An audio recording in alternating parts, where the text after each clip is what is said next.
নিজের বিয়েতে 200 কোটি টাকা খরচ করলেন এই যুবক। হ্যাঁ বন্ধুরা, ঠিকই শুনেছেন, 200 কোটি টাকা। আজ থেকে কয়েক বছর আগে পর্যন্ত যে ছেলেটি রাস্তায় রাস্তায় ফলের রস বিক্রি করত, আজ তারই বিয়েতে পারফর্ম করে গেলেন সানি লিওনি, টাইগার শ্রফ এবং আতিফ আসলাম, নেহা কাক্করের মতো বলিউড সেলিব্রিটিরা। এখন প্রশ্ন হলো, কে এই যুবক আর কি করি বা একজন সাধারণ ফলের রস বিক্রেতা মাত্র কয়েক বছরে 5,000 কোটি টাকার মালিক হয়ে উঠল? চলুন বন্ধুরা, আজকের ভিডিওতে সেই যুবকের সম্পর্কে জানাতে চলেছি, তাই ভিডিওটি শেষ পর্যন্ত দেখতে থাকুন। বন্ধুরা, ছেলেটির নাম সৌরভ চন্দ্রকর, বাড়ি ছত্তিশগড়ের ভিলাইতে। ছোটবেলা থেকে নুন আনতে পান্তা পুরনো সংসারে বড় হওয়া সৌরভ পড়াশোনাও করতে পারেনি বেশি দূর অবধি। সংসারের অভাব মেটাতে ছোট বয়স থেকে রোজগারের পথ বেছে নিতে হয়েছিল সৌরভকে। প্রথম কয়েক বছর বিভিন্ন দোকানে 5 ফরমাস খাটার পর সৌরভ চন্দ্রকর একটা সিদ্ধান্ত নেন যে নিজের একটা ফ্রুট জুস অর্থাৎ ফলের রসের ঠেলা গাড়ি বের করবেন। এরপর তার বন্ধু বান্ধবদের কাছ থেকে কিছু টাকা ধার নিয়ে শুরু হয় সৌরভের জুস বিক্রির সফর। কিছুদিন পর থেকে সৌরভের হাতে প্রতিদিন বেশ ভালো অ্যামাউন্টের টাকা আসতে থাকে। আর ঠিক সেই সময় থেকে সৌরভ পড়ে যান বদ সঙ্গে। নিজের রোজগারের টাকা দিয়ে তিনি জুয়া এবং সাট্টা খেলা শুরু করেন। জুয়া খেলে প্রথম দিকে কিছুটা লাভবান হওয়ার পর লোভ বেড়ে যায় সৌরভের। তাই এরপর একদিন নিজের জমানো টাকার পুরোটাই তিনি লাগিয়ে দেন জুয়ার থেকে, আর ওই দিনেই সর্বস্ব হারাতে হয় তাকে।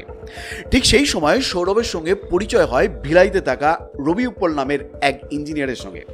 রবি উপল ছিলেন আরেক জুয়ারি। 2018 সালেই এই দুই যুবক মিলে সিদ্ধান্ত নেয় দুবাই পাড়ি দেওয়ার এবং ওখানে গিয়ে মহাদেব বুক নামক একটি অনলাইন জুয়ার অ্যাপ তৈরি করার। এই মহাদেব বুকিং অ্যাপই রাতারাতি বদলে দেয় সৌরভ এবং রবি উপলের জীবন। এখন আপনাদের মনে প্রশ্ন তৈরি হচ্ছে, কি হয় এই অ্যাপের মাধ্যমে?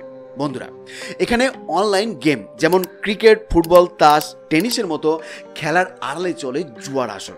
আর এর শিকার হন আমাদের ভারতবর্ষের কোটি কোটি গরিব মানুষ। কারণ এই অ্যাপ মানুষকে লোভ দেখায় 50 টাকা লাগিয়ে কয়েক মিনিটের মধ্যে 500 টাকা জেতার। মহাদেব বুক নামক এই অ্যাপ এই ভারতবর্ষের ইলেকশনে কোন দল কত সিট পাবে এটা নিয়েও বেটিং চলে। এনফোর্সমেন্ট ডিরেক্টর মানে ইডির মতে এই মহাদেব গেমিং অ্যাপ থেকে যত টাকা রোজগার হয় তার 80% টাকা পকেটে ঢোকে সৌরভ এবং রবি উপলের। আর এই অ্যাপের দৌলতে আজ ওরা দুজনে 5,000 কোটি টাকার মালিক। এবার আপনার মনে প্রশ্ন উঠতেই পারে, তাহলে বাকি 20% টাকা তাহলে কোথায় যায়? এই বাকি 20% টাকার বেশিরভাগটাই পকেটে ঢোকে আমাদের দেশের বিভিন্ন রাজনৈতিক দলের নেতাদের, যাদের সাহায্যে এতদিন অবধি নিজের অধীনে ঘুরে বেড়াতো সৌরভ এবং রবি। সৌরভ চন্দ্রকর নিজের বিয়েতে 200 কোটি টাকা খরচ করেছে শুনেই নড়ে চড়ে বসেন ভারতবর্ষের সৎ কিছু অফিসাররা। তদন্তে এসে তারা জানতে পারেন সৌরভ নিজের বিয়েতে আমন্ত্রিত সমস্ত অতিথিদের প্রাইভেট জেটে চাপিয়ে দুবাই উড়িয়ে নিয়ে গিয়েছিল। সেখানকার একটা প্রাসাদ এবং হোটেলে লাগাতার 7 দিন ধরে চলেছিল এই বিয়ের মহোৎসব।